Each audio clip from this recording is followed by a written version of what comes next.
Oh, right. Oh my gosh. So this has been a fantastic journey, getting the opportunity to look into your soul reading just because uh, there's just such a depth to your dynamic that your soul has been going on throughout your entire incarnation. And of many of the charts that I've looked at, yours, I would say, has been on quite a painful path for many incarnations, not just on Earth, but you've really taken on kind of a heavy burden within the universe and within the galaxy.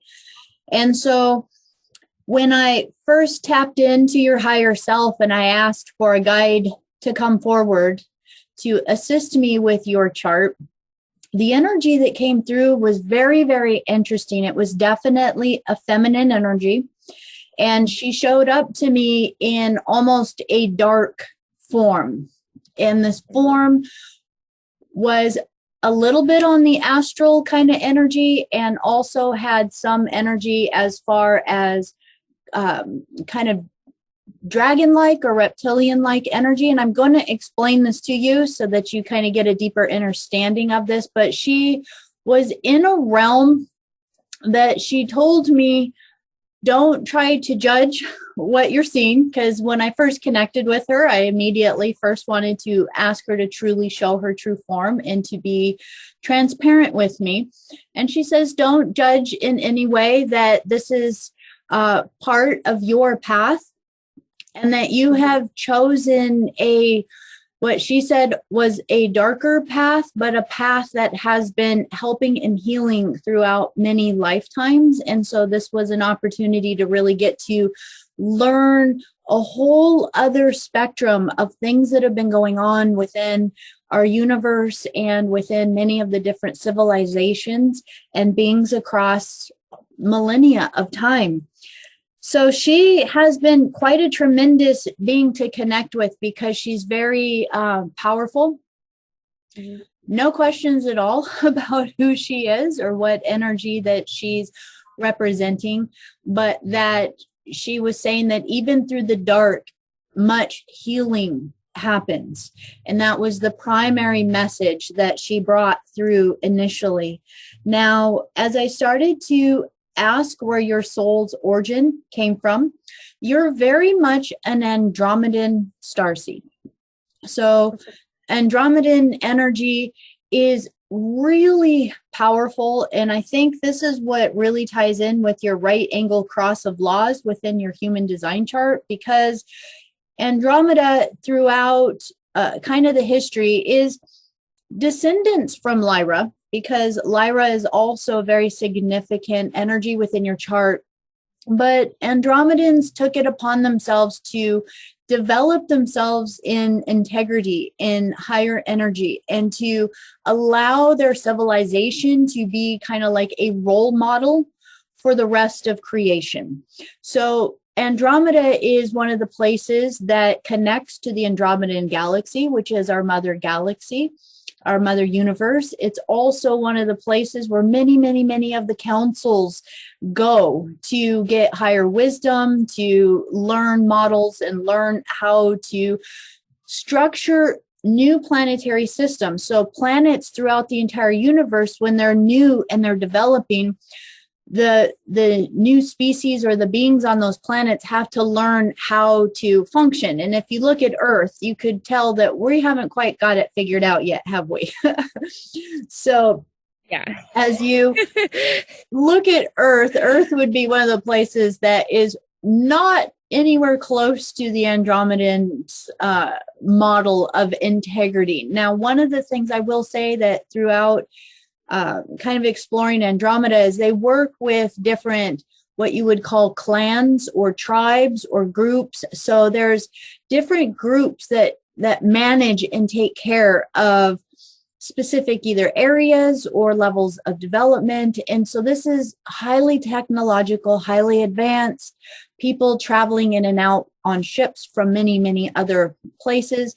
And so Andromeda is significant in its influence, again, on the development and the morals and integrities of many other planetary systems. So your soul has a huge connection to this place. But when your soul first incarnated, it incarnated in a rainbow hue of colors, which was so beautiful. And it was at the 11th dimensional frequency. So very, very high vibrational, no body, no physical form. You merged a bit more with consciousness and elemental.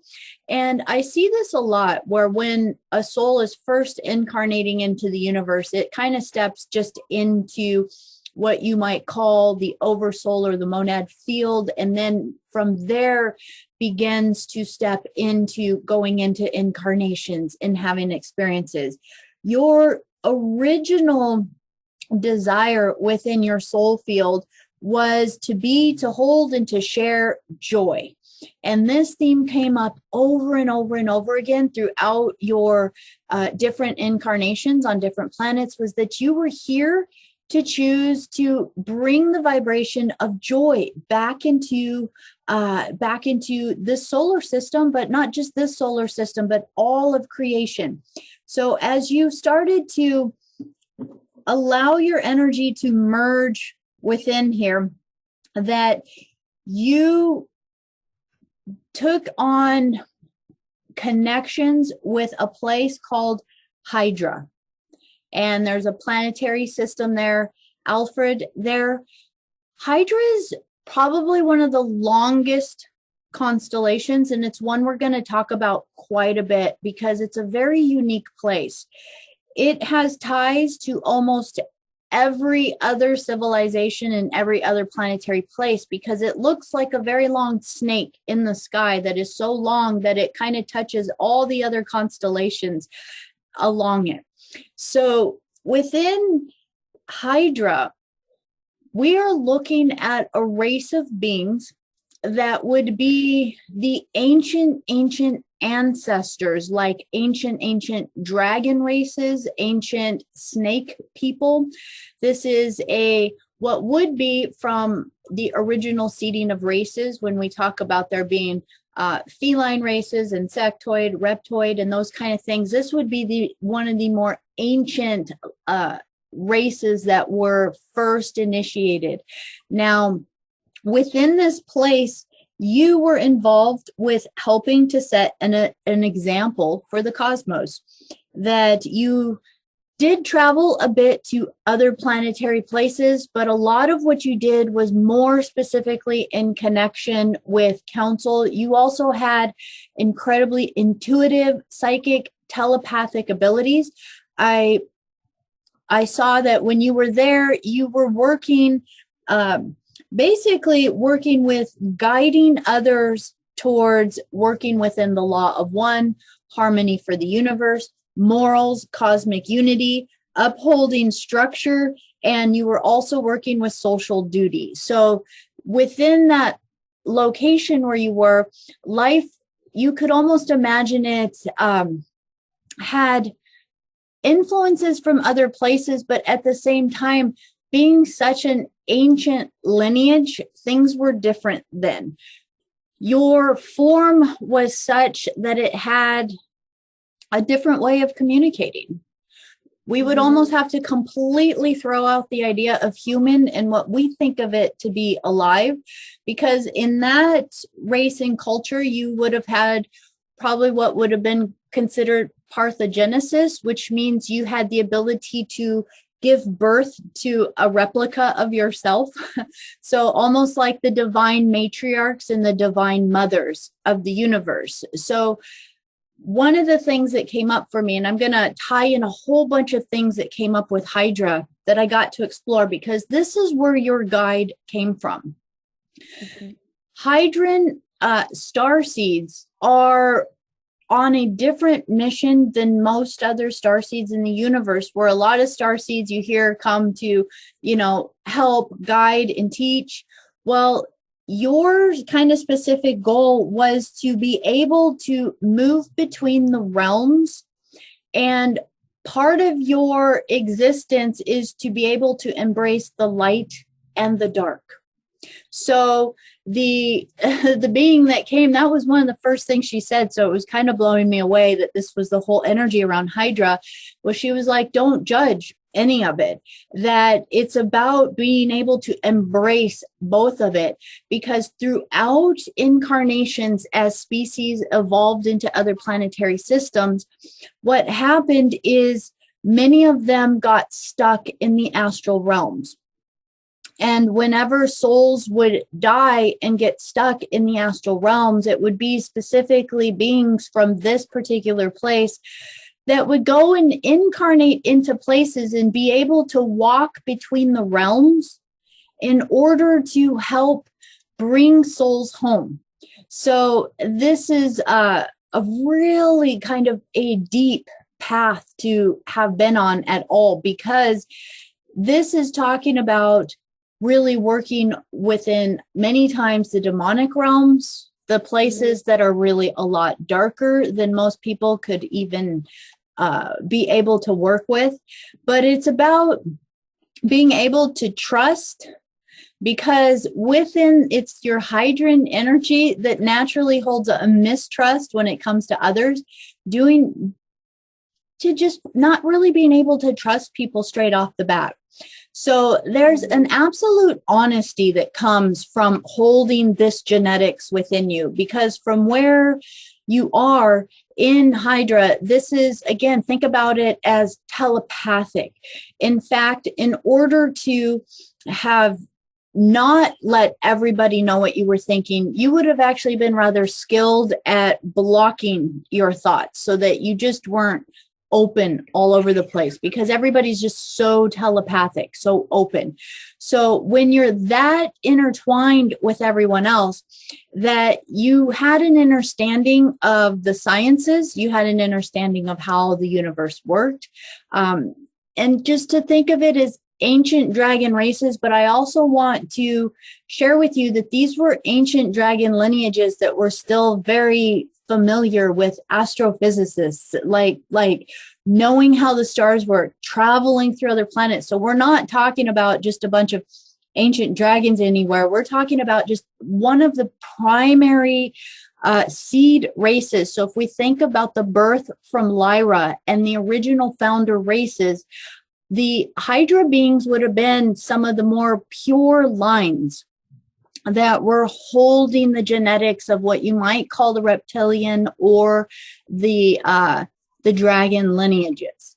And within this, I am actually going to encourage you to look into Anton Parks and the books about the dark stars, because I think there might be some energy that will really resonate for you in there, because within his perspective as how he shares these beings is these were the birthers of many of the future seeded races. So these beings were far before what you would have considered like the Anunnaki or anything like that. This would have been far before the sacred Gina-Abul races. And these are the races that are the sacred lineages that were later stepped down through Syrian lines into what you might call even Atlantis and Egyptian timelines.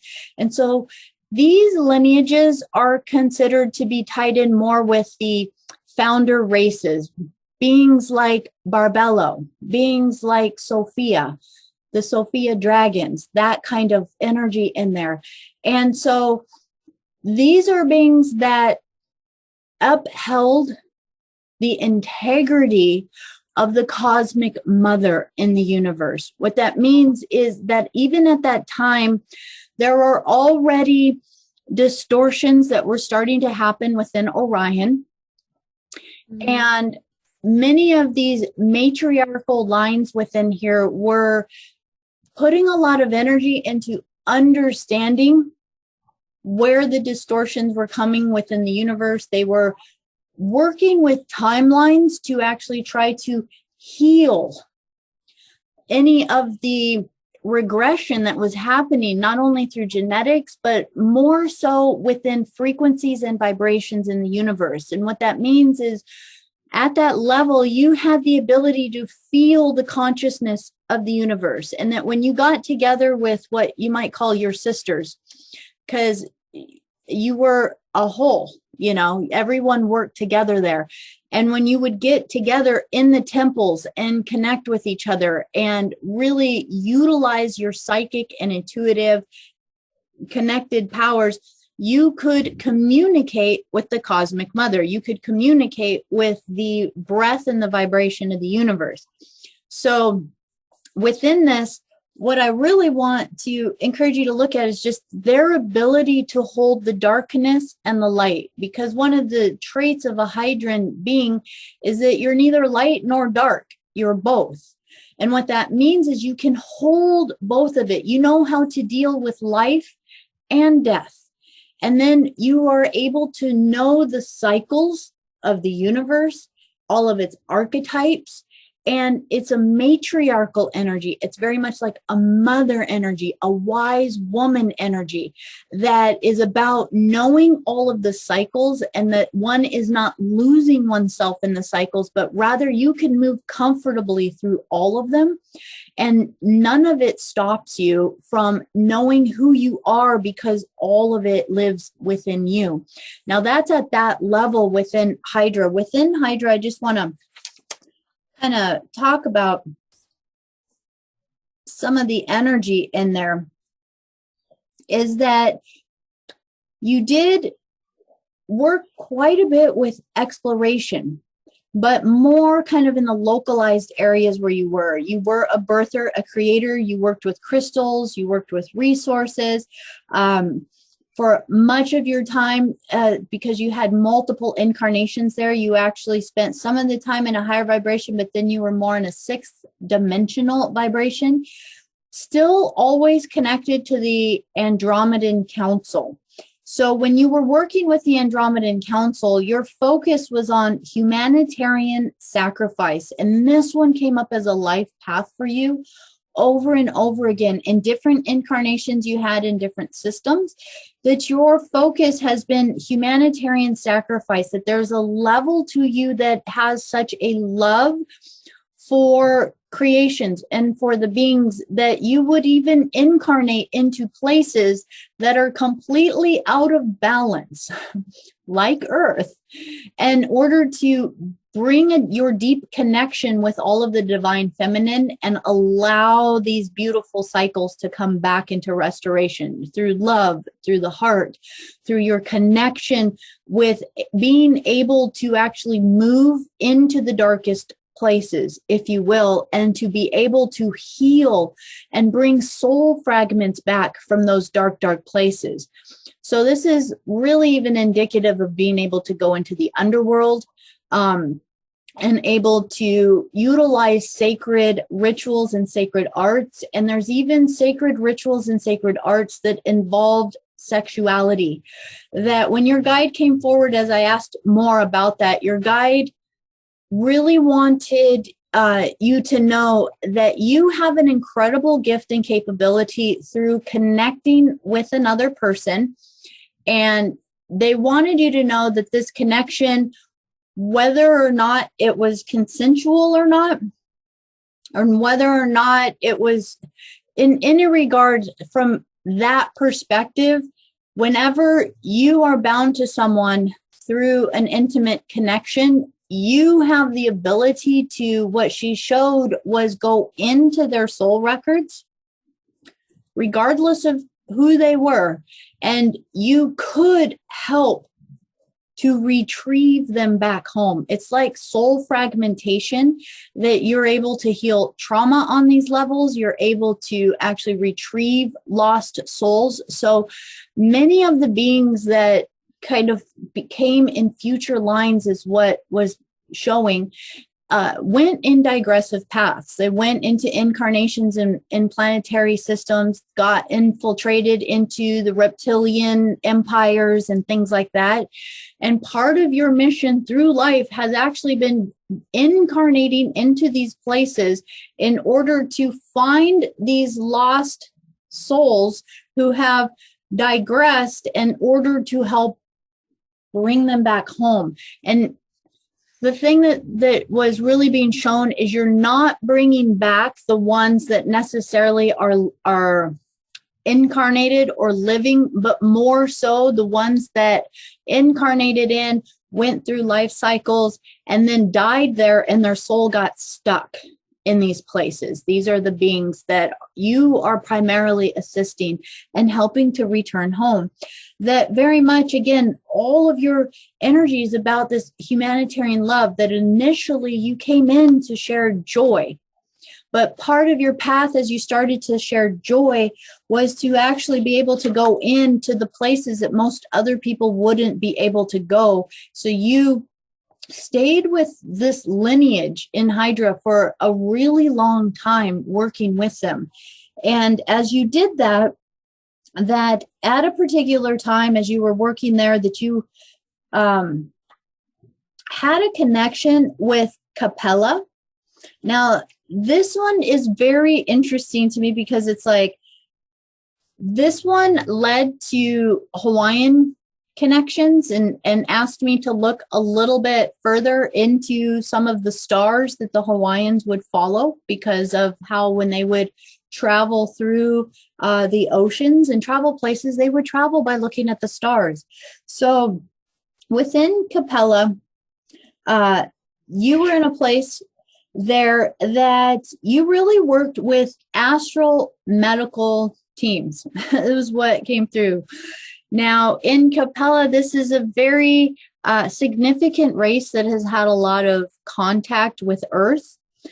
This race is very specifically even connected with places like Brazil, and also has just been helping humanoid alliances throughout many, many developing planetary systems.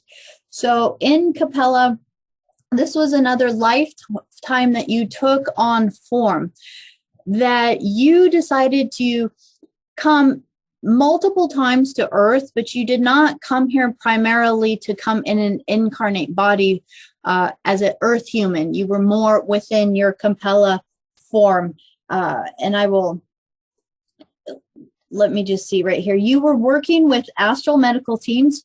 Basically, within that, this is another race of beings that goes into planetary systems, goes into astral realms, works with rites, works with rituals, and helps negative souls in order to bring in more love in the astral realm, and to help pull them out of the astral realms and astral worlds in order to help them return back home. Now, you were working with the Galactic Federation of Worlds doing this. And part of how you did this was not alone. You would come in as groups, but imagine that it's not like you're having to die or do anything like that to reach these astral realms, that as a species and a race, you just had incredibly empathic, intuitive, telepathic abilities that could move interdimensionally. So the Capella beings also had the ability to kind of work through time travel, and also through the bending and the curvature. So there was an understanding of how to move through different realms within this race without necessarily having to distort who you were. You would just go in and you could move in, and you would do like rescue missions with these beings. But you also had a huge influence in those times with many of the Earth races that were here, trying to teach them the sacred arts, trying to teach them how to uphold sacred law, even teaching them physics and the mechanics of the universe, and how to build buildings, and how to create an industrial and a civilization that was going to help help them evolve. But unfortunately, this was something that you would travel someplace and do with a group of others, but you wouldn't stay there. It would be kind of more like missionary work, if you want to look at it like that. You would go, you would travel to these places, you would stay there for a bit to work with the civilization and a developing group of indigenous people. And then, you would leave. And many times it was very frustrating because the people that you were assisting did not always uphold whatever you taught. They didn't totally understand it because many times their consciousness wasn't quite at the level that they could hang on to it. And many times also what happened is these races that you were helping would, after you left, start to deify you and then see your race as gods or people to worship. And so you might even see some of the influence in that, specifically with places like Brazil, where there is still kind of a deification to some of these beings that were your primary races that came, who they did not take sovereignty within the knowledge. Instead, they just started to see them as star gods and sky gods that came and shared. And so then they started to worship and practice new religions for them. And so part of this was incredibly frustrating for you, because it's like you're trying to do the humanitarian work, move through the universe, helping to develop civilizations. And again, it was just really frustrating, almost to the fact that you could go places and they would sort of get it, but it's almost like the moment they leave, they act like children again. And they don't uphold whatever they were being taught. So within this, as you were helping many of these, you were working within accordance of the Andromedan Council. You've never lost your connection with the Andromedan Council. In fact, it is so significant within your chart. Andromeda has 3 major conjunctions. And of these 3 conjunctions on your chart, that these places where Andromeda is really connected to you.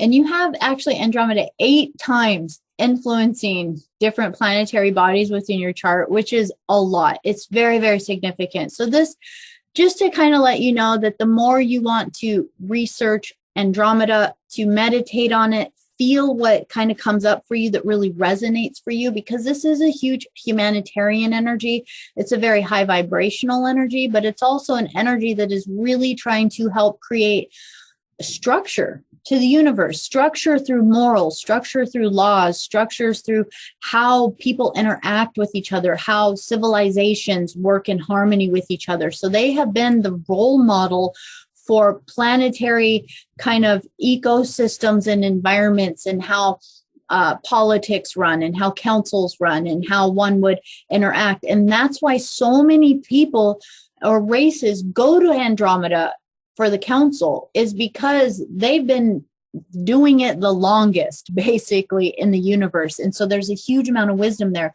You have 3 major connections that are conjunct. Out of the 8, 3 of them are in conjunct with your Mercury, which is how you communicate.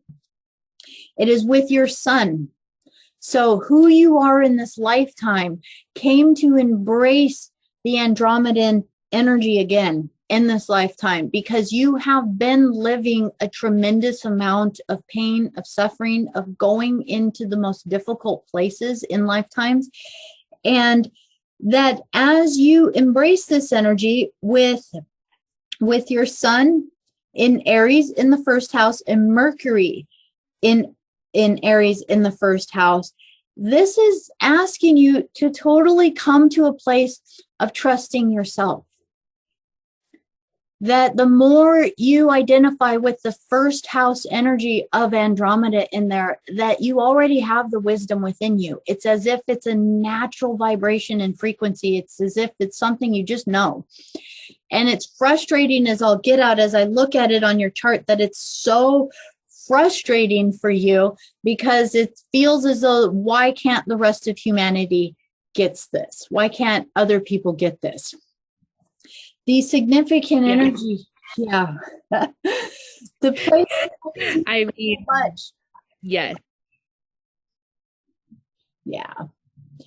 The place that I see this so much too is that your Pluto is in Scorpio, and it's in the 7th house, which means, and I do want to revisit kind of the Hydra energy because this is a beautiful divine feminine energy, but it's a divine feminine energy that used to use the sacred tantric arts, Hieros Gamos arts. Okay, so sacred sexuality, but sexuality and connecting male and female together within Hydra was different than the way we would look at it here on Earth. It wasn't just sex. It was the commingling of creative energy. That was how you actually activated people. You could get the kundalini going through people. It was how you would awaken initiations in people. It was also how memories passed on, genetics were passed on, all of those kind of things. So it was more of a sacred ritual and a practice that was done kind of more like in temples, if you want to look at it like that, more as initiations, sacred rites, passages that were done. And so it wasn't really how we would look at it as just like a favorite pastime here. It was very, very important. Now, your Pluto being in Scorpio is in the 7th house, which signifies that so much of your wounds through all of your soul's kind of journey up into this point has been through your relationships with other people. Specifically, as I see this placement, that it's the relationships that you've had with partners, those that you've commingled your sexual energy with, those that, because Scorpio is very deep, taboo, it's going down deeper than most people are willing to look. Scorpio is willing to go to the scary places and most people won't go. Scorpio is about sexuality, about the taboo sexuality even. It's able to go into the deepest, darkest shadows and places. And with your Pluto there, it means to me that it just, with your connection with Hydra, that you have lived in that realm for a really long time. And your guide that came through, again, she was very animate that part of the healing that was taking place, that you were initiating in different planets, was through co-union and these sacred rituals and arts. Now, with this, with your Pluto in the 7th house, the way to heal this, though, is through Andromeda. You have Pluto over here in the 7th house, and it's in connection with a fixed star called Alphika, which is really about psychic energy. It's about bringing love. It's about intelligence and honor. And it's amplifying this deep energy within yourself throughout the universe that, again, your soul's purpose has been to bring joy, but to bring joy through structure, through humanitarian and efforts, through honor, through people having integrity and upholding the cosmic laws in the universe. So you have embraced for lifetimes knowing how to hold the balance of the dark and the light within you. And that when you hold the dark and the light within you, there is no polarity. One is not good and one is not bad. They just are all parts of creation. Just like if you imagine when a child is in the womb of the mother, it's dark in there. The womb is dark, but that is where all creation is being created, right? So it's actually the light and the dark are all part of the divine, all part of the founders in the infinite.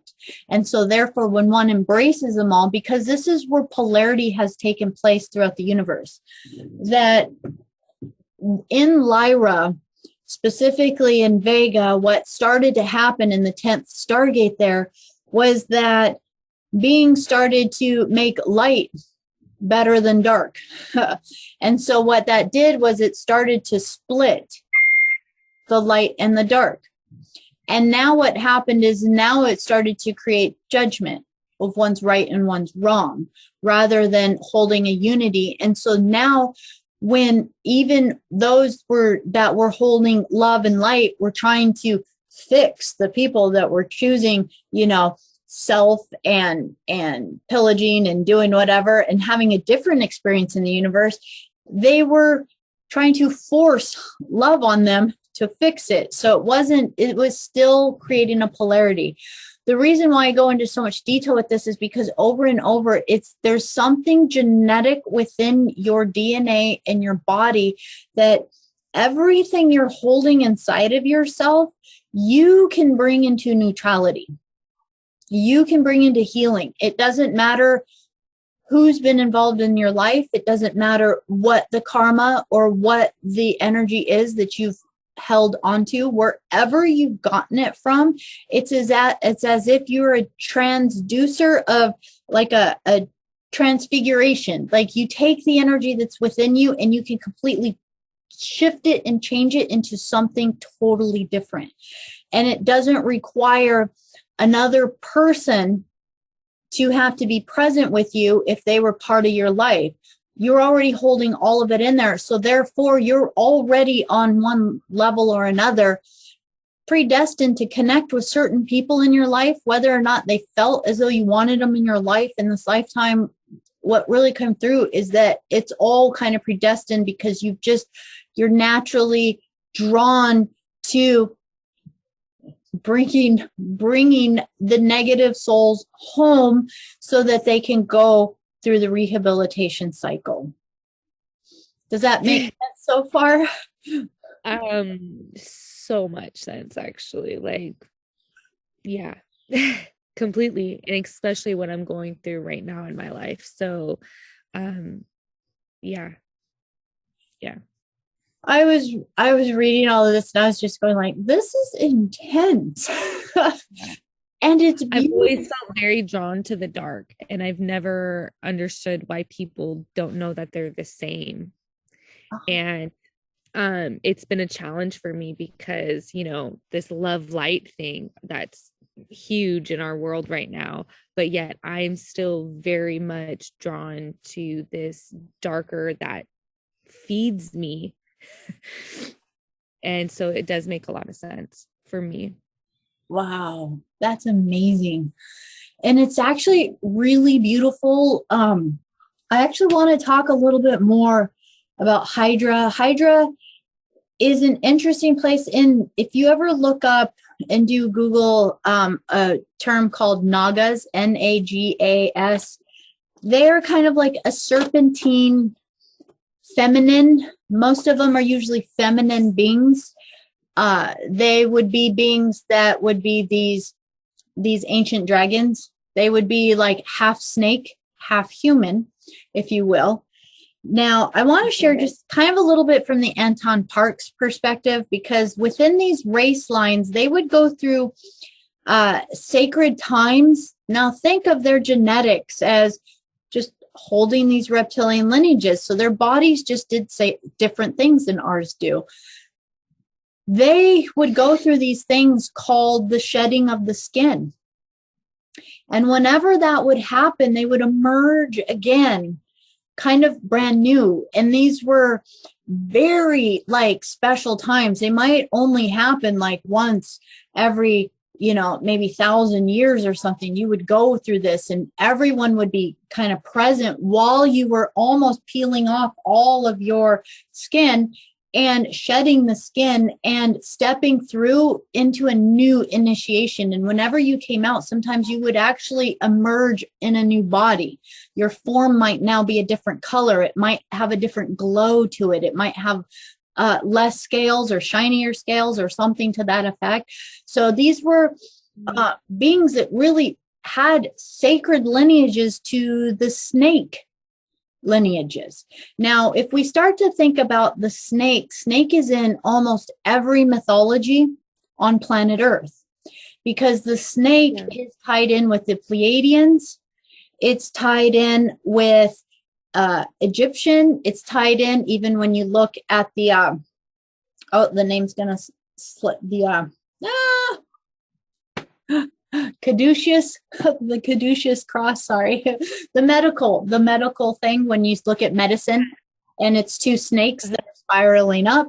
Snakes are in so many of the sacred lineages. Now, if you get the chance to read some of Anton Park's books, the ancient snake lineage was connected with the ancient dragon lineage, which was connected with the ancient matriarchal or the dark stars.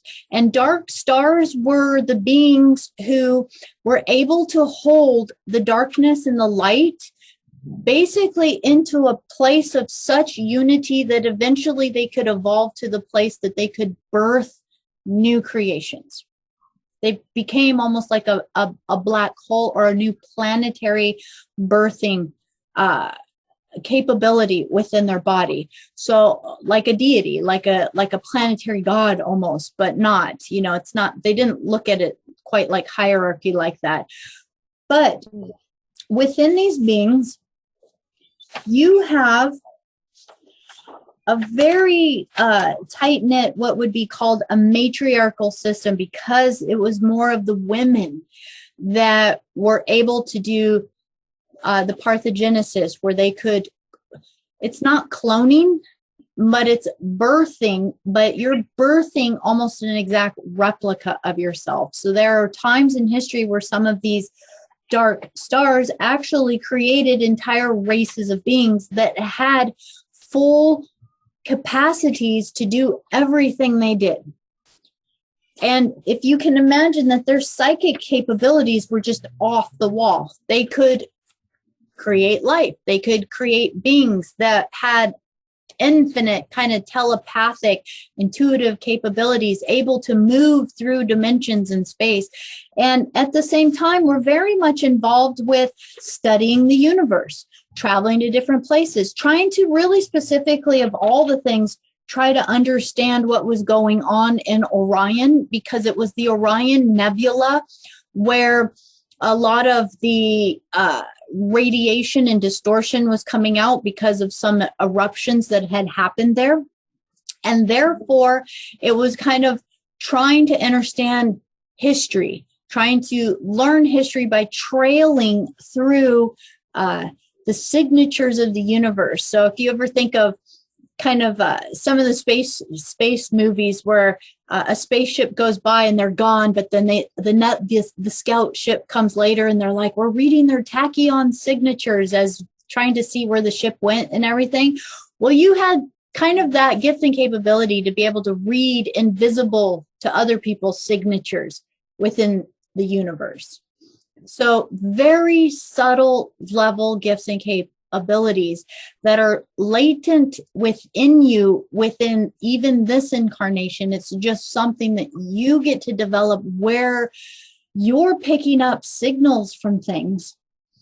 And the more you do the healing work and the clearing work, primarily what came up from the very initial message was no judgment. No judgment of anything you've ever done, anything you've ever experienced, anything you've ever been through, or anything that you've ever even thought, or anything about anything. These guides of yours were like, there's no judgment about any of it. We are serving an incredible purpose, and we are healing on a very deep level, and we are willing to go wherever is required in order to do that.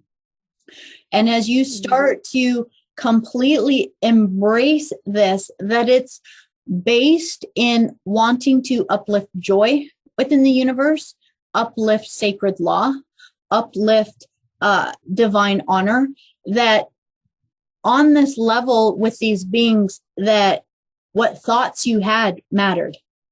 So if a colony of beings started to become aggressive or negative, it would affect the health and vitality of solar systems, of portals and stars. So we're on Earth, people they don't think their thoughts do anything. At your level of understanding, that too many people are negative, it could actually collapse a star. It could actually destroy sacred lines and highways and passageways within the universe, that kind of thing. So that's what I mean by integrity within the universe. So therefore, what one does in a lifetime is kind of like,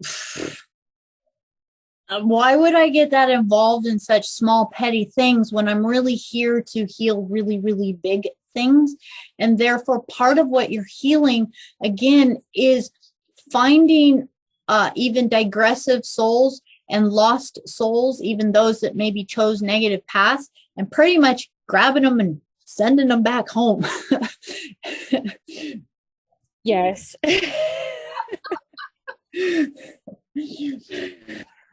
Oh boy. I do want to say, just because this is like something that's really special, is so within Anton Park's books, he refers to these dark matriarchs, that they're the daughters of a being called Suhia, who is an incarnate of Sophia, if you will, like the divine Sophia, who would be like a elemental dragon, not even in a body, but a consciousness that if you reached a high enough vibration that you could enter into her presence, but you had to completely be able to merge the light and the dark to actually approach her. Because if you were distorted at all in any polarity, you would burn up in her presence. So that's how powerful it is to come to full neutrality within the energy, that you could actually pass through and connect with the highest consciousnesses within these founder beings. But if you hold any polarity, your body can't match, and therefore it burns up. You would basically kind of destroy yourself, or you just couldn't approach any closer. And so Suhia was one of the huge beings that was connected with birthing the future lineages, future seeded races that held these ancient dragon lines.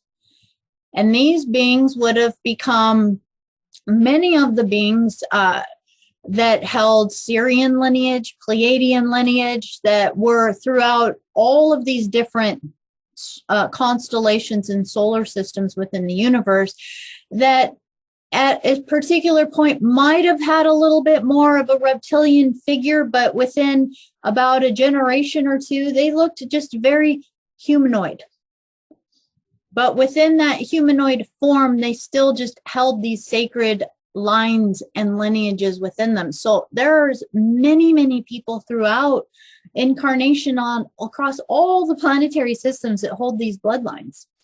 So therefore, you're connected across. And I do believe this is where your Andromedan energy has come in. It's come in to be the humanitarian over a universal structure, more so than just a particular place, even though a huge part of your history was in Hydra. Hydra is also the place, I will say too, that one of the lineages that kind of goes in within there is within Barbello. And Barbello is known as yet another being that created and seeded and created this Gina Abul race. And she was part of this lineage of the dark matriarchs, or the shadow. They were like the shadow priestesses. So they could hold the darkness and the light, is the best way to put it. But when she came into being, her job was working in the library. She was actually very much about restoring the records. She would read the crystalline records. All of the histories of the universe were written on crystals, and she would read them. And part of, again, what was really happening in that timeline was trying to figure out where the rips and tears in the universe were coming from. Where is these distortions in the nebula coming from? Why is there radiation coming out from some of these places that is distorting planets and causing issues? And the main problem with these radiations and things like that is no different than us as a human being. If we are near radiation, it automatically starts to ruin our DNA and our genes and our codes. So therefore, if we lived in radiation and then you had children, your children would probably come out with some sort of deformities or something. So the issue with trying to figure out what was going wrong was really to preserve future lineages, because otherwise races would deteriorate and then we would not be anymore. Many races would die that were very ancient races. And this has been a huge theme throughout the universe. A lot of the abductions with different races, like the different grays, the Zeta Reticuli, and many of these things. And even within Andromeda, a lot of the influence to help is because they know at a particular time in the future, if something doesn't change, they are going to cease to be, because the genetics are going to kind of go out. That within within time frames of, like, say, 1,000,000 years or millions of years or whatever, that the genes would digress to the point where a race could, even as big as and as powerful, if you will, as the Andromedan civilization, could fall because of genetics. So that is why genetics, genes, restoring our blueprint, going in and doing the healing work is so important, because really what one is doing is going in to clear out the polarity that is fighting against itself within us. And most of that polarity is judgment, fear, hatred, anger, digression, narcissism, all of that kind of thing within there, that one lives within parasitic energy. Then one is deteriorating one's genomes and one's cells within there. So one wants to embrace the light and the dark, to bring a natural balance to everything, so that one can then have the ability to restore. That no matter what one has gone through, there's just a sense of love. So that is kind of the main energy that I wanted to share within there. Do you need to take care of anybody, or? No. What are you guys doing? Can you go in there? Yeah. Thank you. So what I did want to share for you, Hydra has significant connections within your chart.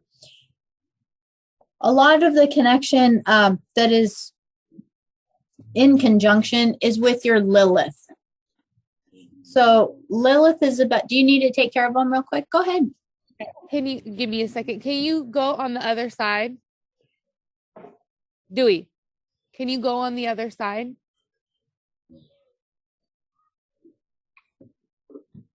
Sorry. Oh, good. It's so nice inside. It's hard to keep her trapped inside.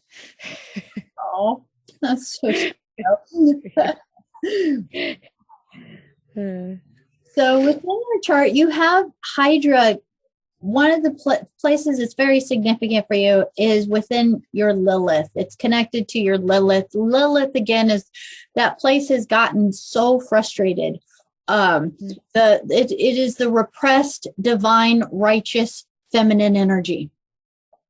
And so the more that you can find yourself embracing this path, just to know that your Lilith and your connection with Hydra is within the sign of Virgo, which is about relationships. It's about being in service to others. It's that humanitarian theme again. It's that humanitarian theme of really helping humanoid species. That's what I thought was just so beautiful about your chart. It was so personal on an individual level with people in your different lifetimes to really help people.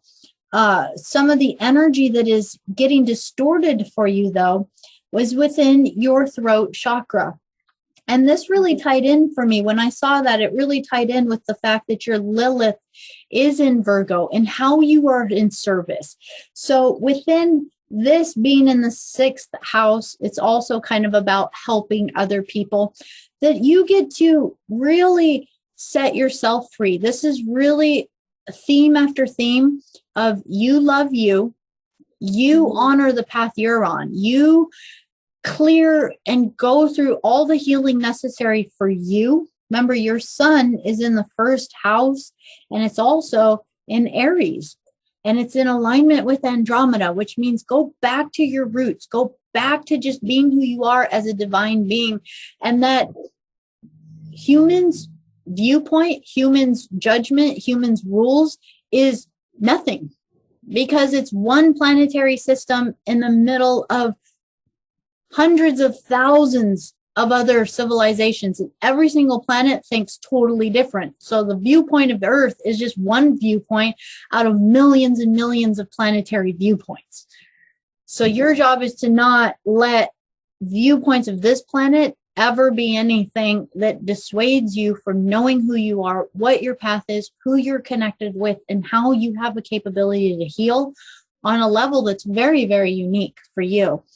Now, when you can embrace your Lilith, the one thing that I did kind of want to bring in here is that you have your North Node is in Pisces. So the beautiful thing about North Node in Pisces is that this was actually signifying that this is more one of your completion cycles on planet Earth. Not a completion cycle for what you're doing, but a completion cycle for kind of this Earth plane and doing the work here. And so as you allow yourself with the Pisces energy, just to know that Pisces is about moving towards spirituality, moving towards just going back into the sacred, beyond the veils of the material realm, or even getting by, or how do you provide for yourself here, or what do you do in this lifetime. That truly Pisces energy for your North Node is completely giving you the ability to completely unplug from how the rest of society is working. Are they chasing you?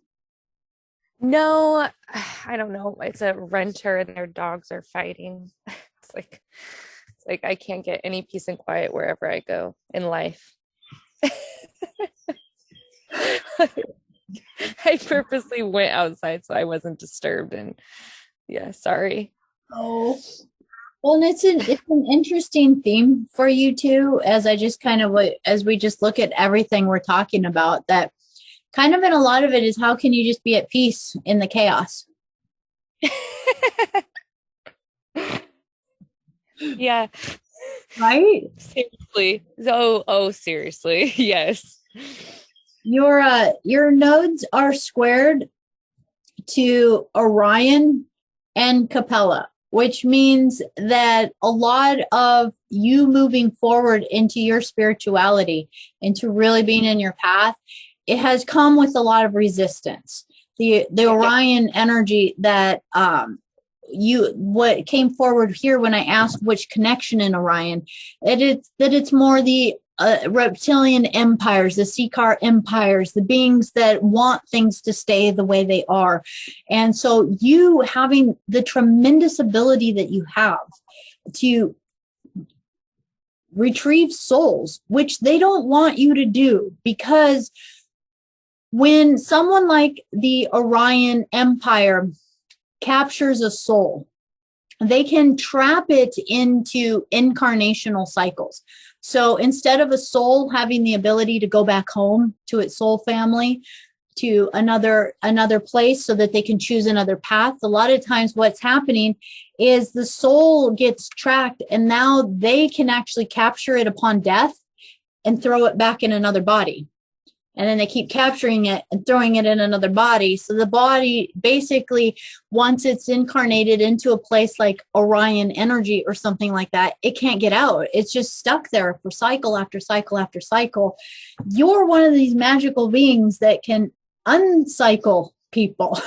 You're tapped into cycles, first of all, which came in earlier, but also you have the ability to go in and not get affected by these energies, because in a lot of ways you are the precursor energy to them. So it makes like so much sense of what internally is going on with me, that I'm like, no wonder I've been pushed to like do this session. Oh, this is so amazing. I love that it lines up, because I will tell you, when I was reading, I was going like, wow, this is like an intense path. You know, it's like, it's one of those that it's almost like, oh my gosh, I just trust the guidance to be able to deliver the message, because this is not something you'd want to wish on anybody, right? No, and yet for me, it feels it feels home, almost very just who I am. Yeah. Which and most people would be freaked out about what I'm drawn to or what intuitively I know about people, and yet I'm so drawn to that dark, but not because it's hard to explain, but it makes so much sense what you're saying. It makes so much sense to what you're saying too, because it's like being able to kind of honor that dark again, the sacred dark, the sacred dark. Because in this life right now, it's like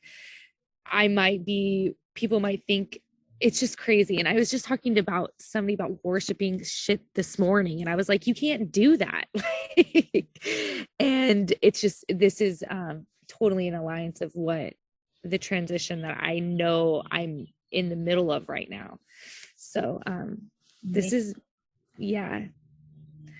Well, one of the things that came up specifically about just your path that you're on, is that a huge theme for you is that you heal the karma that you're healing through trauma, and then also by healing the trauma of others.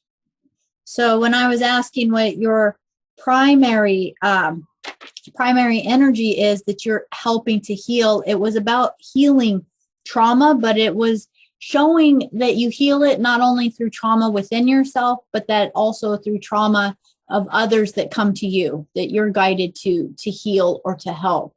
So I thought that was super special, especially for the path that you are choosing. Yeah. It's like right in alignment. So just wanted to actually really celebrate that about how you are honoring that. You do have connection to Venus. You have connection kind of to the temples there, mainly through the connections of the ancient dragons, because that's where some of the ancient temples were for studying, and that many of the races were actually the ones that started seeding a lot of the races here on Earth. So when we talk about even like talking about the Elohim and these kind of races that started to create sacred genetics to seed the earth, you're looking at that kind of energy. And at the same time, they didn't necessarily stay on Earth. Earth was more like the library, or like the living library, or like the zoo, the place where these things were being created and seeded, and then you would observe them more from Venus. It's as if you weren't quite on Earth. You would come here, walk through, notice things, and then you would fly back, kind of energy. So just to know that there is a bit of a connection with Venus that came up in your chart. And I'm just being guided to look at what your Venus is connected to on here. And within Venus, that this too is just in connection actually with the galactic, close with the galactic center. So second house energy for you too.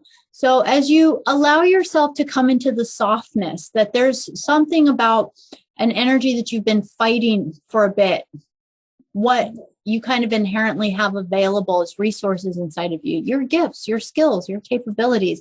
And as you start to embrace that you can become secure within your emotions, become secure within who you are. Second house energy, feel safe and foundational within yourself, and then be able to share new kind of beliefs, new social values, new morals by acting them within yourself. That's all you really need to do, is just be you in this lifetime and love you as who you are. And that is going to be the tremendous catalyst for so many other souls healing in this lifetime. And that at the end of this lifetime, you didn't want to give any more information other than you are going to head towards the Lyra Nebula. And then you basically said, I'm not telling you anything more. And I went, well, that's like a portal to anywhere. So, but that also signifies that by heading there, that you are going to take some respite and also have connection with really high vibrational dimensional beings. And that Lyra Nebula is kind of a portal and a gateway to anywhere universe kind of place. So that's just the connection that you have in there. Now, I do want to talk a little bit more about the snake lineage, because this also is connected to the sacred Mary Magdalene lineages. Okay. Christo. For me. Does she? Yes. Yeah, very much so. Yeah. So that's exciting to hear you say that, actually. Oh, that is super happy. Oh my gosh. So it's connected with Mary Magdalene because Mary Magdalene held a huge energy with the snake temple, but also with the sacred divine feminine, the Christos lineages. And so when we think again of the Christos lineages, that we can think again of these beings that were upholding universal law and divine right order. So these were powerful goddesses, goddess energy that you would think of in mythology as the serpent races, or even the beings, the serpent that gave the knowledge in the Garden of Eden kind of thing. And when you actually even think of that story, what was happening at that time is that there was, we could think of it as Enlil's faction that did not want humanity to thrive and grow and know or have the knowledge of the rest of the universe. Because again, if you could keep souls trapped in an area, then they could forever be your slave force. Their souls wouldn't evolve and incarnate out and have access back to all their memories, right? So they were trying to create genetics to keep people stuck here. And so what happened is, you could think of part of your lineage has created avenues and ways within the genetics of people to embed the knowledge within people, that knowledge is something that wakes up in you. Kind of like when people say, I don't know what it was, I was just going through my life, and then all of a sudden I just had questions, or this awakening happened, and now I'm on this path for knowledge and I have to know, and my whole world has changed. That's knowledge. That's eating from the tree of knowledge, if you will. That a knowledge is something that wakes up inside of you. And so your kind of lineage connects with this divine feminine energy, this divine feminine that held the ancient mystery schools, held the Christos lineages within there. And also within there, there's kind of a vibration of sacred sexuality. That was something that started to get bastardized upon Earth, because the masculine patriarchy was afraid of women. Women had the power in that time because the different processes the body could do through the sacred sexuality. A woman fully trained in specific arts could help a man go through initiation and completely help them activate different centers. And also by the union of the polarized forms, the male and the female, that it would also create the vibration of that orgasmic energy, or that tantric energy that was basically cosmic creation energy. So that's really why, sexuality has been such a thing on this planet, is because it's like the closest we really get to touching many times that God source energy, the feel of the orgasm of the universe as creation is happening.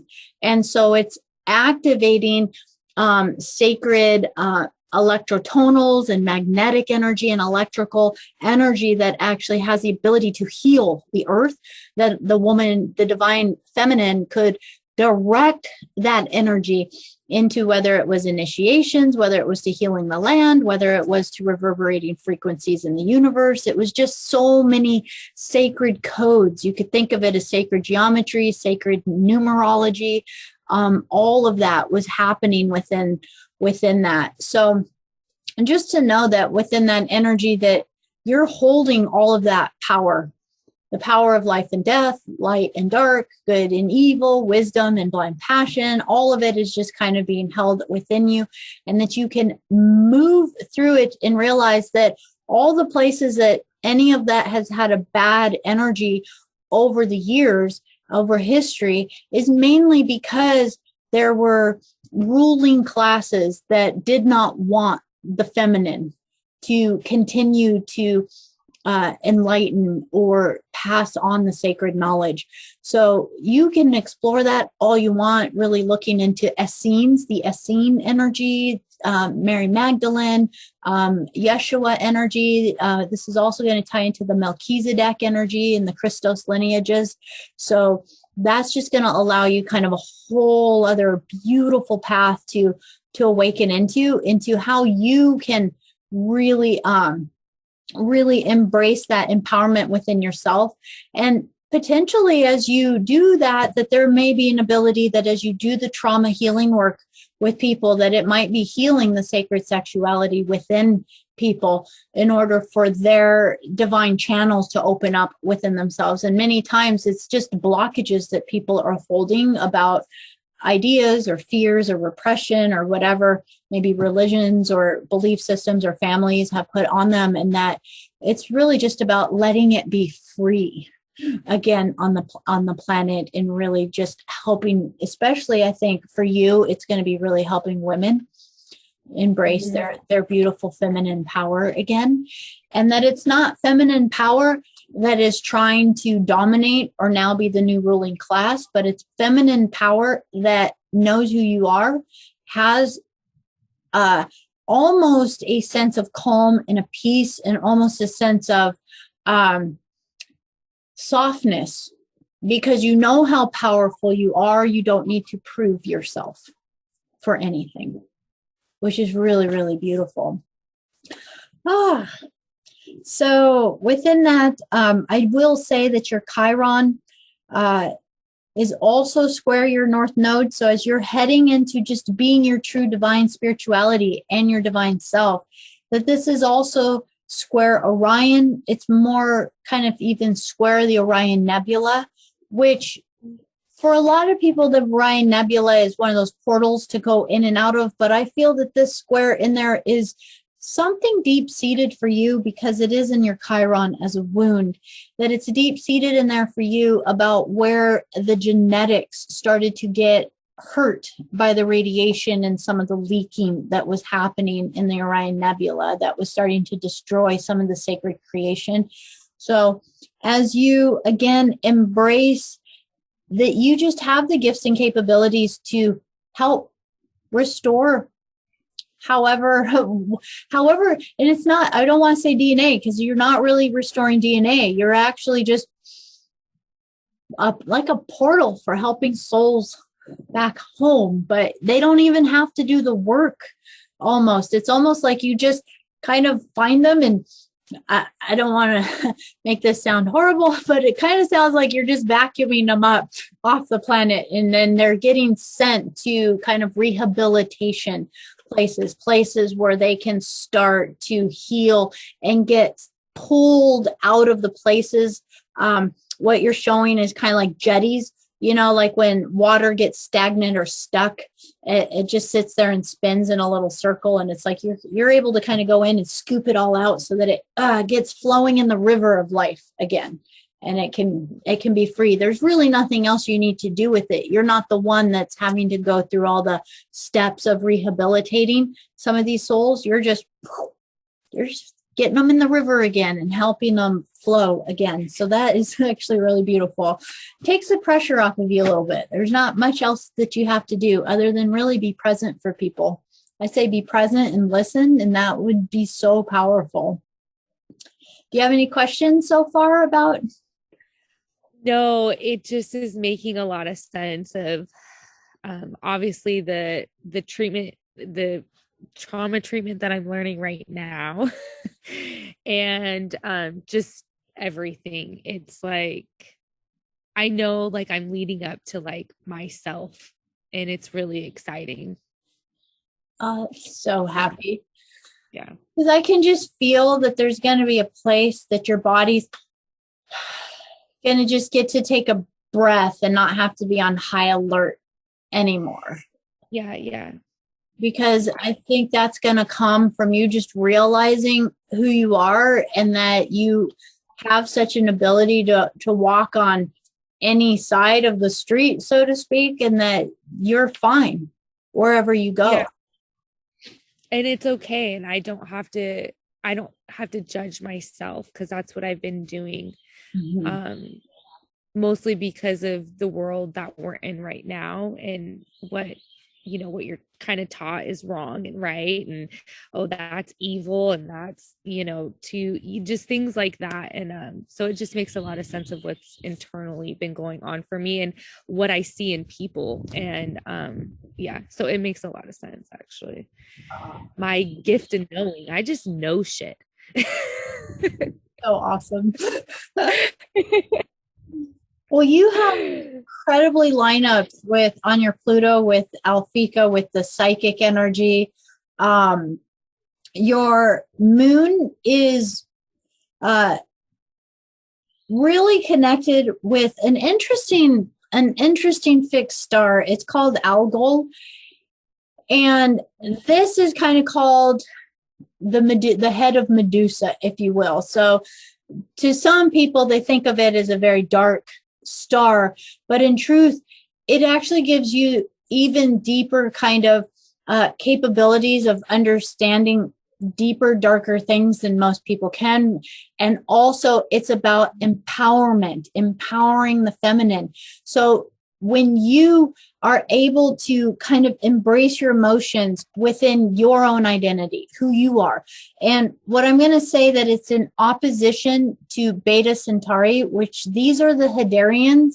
And the Hydarian beings are very open, very loving, want to see the good in everyone, want to be completely just sharing love and healing. And because they want to see the good in everyone, they many times don't see who people are as they're truly being, right? They want to see the light and the soul in someone, and they don't actually look at who the ego is being, which might be not a good person at the moment. So they tend to get hurt a lot, end up in losing their energy to other people, codependent energy and things like this.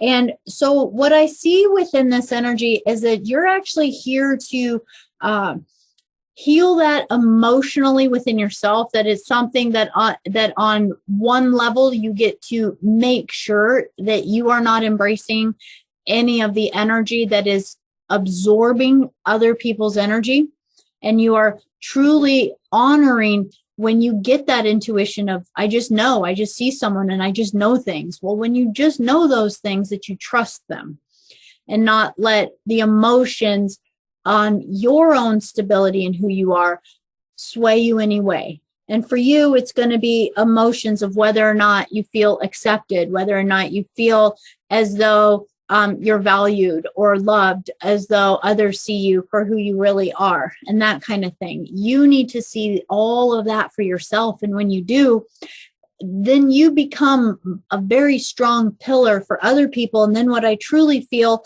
is that this position on your moon and you having this powerful algol on there is actually that these are the beings that you're really here also to help guide and heal.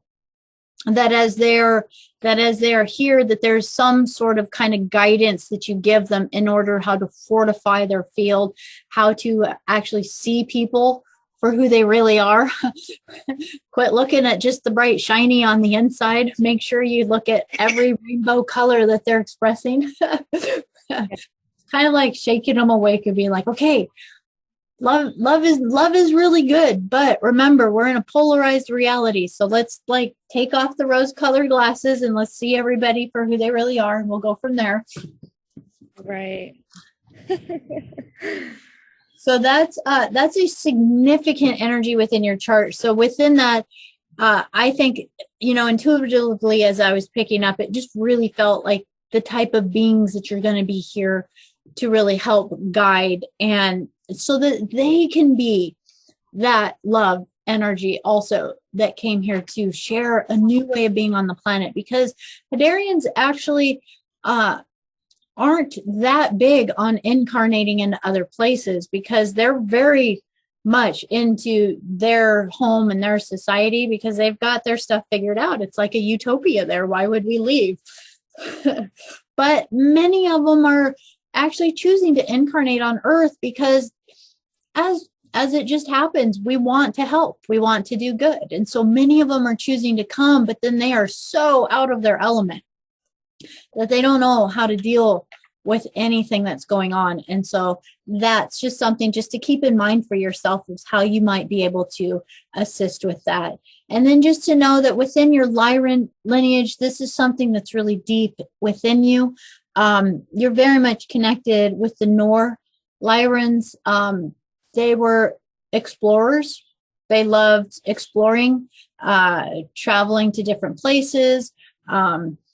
And through all of these travels, imagining that they're sharing ideas, technologies, discovering new places, they are also beings that wanted to escape a lot of the reptilian influence and started the digression that started to happen, the split between the masculine and the feminine that was starting to happen there, really the polarity.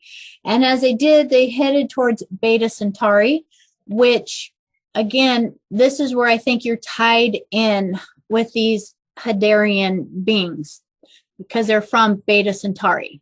So I think they're descendants of yours. You're tied to them through bloodline, but you didn't really walk that path. You took a different path in the universe, but I wanted to tie in why you're helping them is because you're connected through your Lyran lineage. So that's kind of where that kind of energy comes in. And just to kind of share a little bit of your Earth incarnations, because I did look into your Earth incarnations, and that you've actually had 11 incarnations here on Earth. Wow. But they're very interesting in the sense that most of them were in the Americas, and most of them were more recent, kind of from the 1600s forward. So a little bit more on the recent time, that you did have one lifetime around 20 AD, and this might have been really tied in with Mary Magdalene descendants or lifelines, or working with that energy. And I light up on that. There was some connection that you had with that, because 20 AD would have been around that lifetime of Yeshua, Mary Magdalene, and that sort of energy. Basically, the primary energy that you have been working with to heal and clear out of your karmic energy from your incarnations on Earth is anger. And to clear anger out, because again, when you come back to your life path, that you truly are here for humanitarian sacrifice, to share joy, and to share the vibration of balance, cosmic unity, restructure of the law of one, and that all of that basic kind of integrity of the universe. It's just, there's, again, this brings me back to, even in your human design, you have the right angle cross of laws. When I saw that, I just giggled. I was all like, okay, well, there you go. You're like, I don't care how I implement and school these kids on what to do, but we're going to do it. We are going to uphold sacred law. But through your incarnations on Earth, you did get a bit angry being here, because you can think of just being really frustrated seeing things that were happening here. Now, what I thought was really interesting is you did have the lifetime in Europe around 20 AD. After that, you didn't really come back in until around the 1600s, and most of those were in the Americas. And so what I saw is that you traveled northern and all the way down, even down into South America. So you were really working with indigenous tribes and different races and different beings. And I even got that you were working all the way down into the Pacific. And then I asked this one was very interesting, because you also have a connection to Indonesia. And I don't know if Indonesia has ever resonated for you, but it might not yet because it's actually a future lifetime. So you have had 11 lifetimes, but because timelines don't go in sequence, some of your lifetimes were future lifetimes. Wow. So this one felt quite connected to Andromeda again. So it doesn't feel like it's in Indonesia. And I'm really lighting up on this. It's not in Indonesia in any current or any even close current future times. There's actually portals and very important stargates in Indonesia. So I think that's kind of the connection that you as a future self have within there. So I would invite you to maybe play around with that a little bit for sure. Also, I did want to tie in that within Hydra, and I don't know why I forgot this until this moment. It's also very connected with water. Many of them were water beings, could also live in ocean bodies, if you will, water bodies. So there was a huge connection that you kept showing me a few times, that there was land and temples and things like that, but multiple lifetime or multiple experiences where you were kind of in these underwater cities or places that were underwater and connected in that way. And within that, as I connected to one of the last things I wanted to share with you about your chart that was pretty amazing, because as I was looking up Capella, where you spent a lot of time coming to Earth and helping, this was again a lifetime where you would help negative souls lovingly return back from the astral worlds. And within that, as I connected with that, you do also have connections to Arcturus. And I don't know all the way how this ties in, but your guide was saying from Capella, look at the stars the Hawaiians were following. And it kept showing the Hokulea.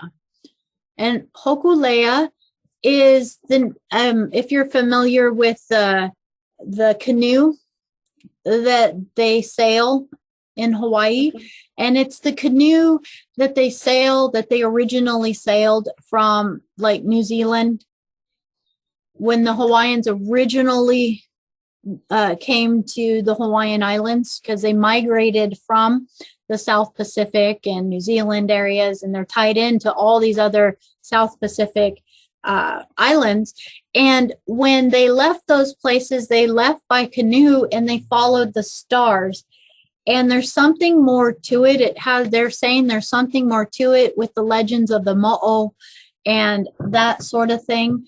But your guide didn't tell me too much more, so I'm almost feeling like this is something you're going to get to research a little bit more, that through the mythology of the Hawaiian mythology, and also the connection, because the Hokulea is the star that they followed in the night sky in order to navigate and make their way to the Hawaiian Islands.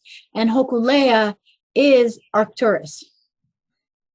And so Arcturus is showing up in your chart in a couple of significant connections for you. And these significant connections are coming in with helping you to heal your inner wound. So it's in connection with your Chiron. And it's also in connection with how you speak your voice in Mercury.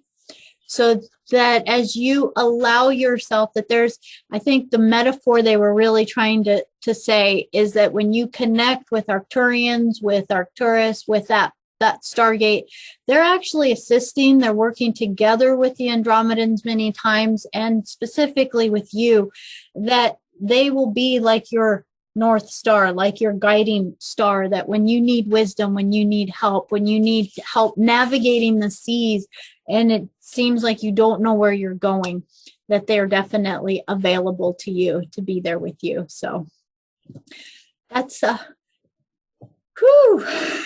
that's quite for me.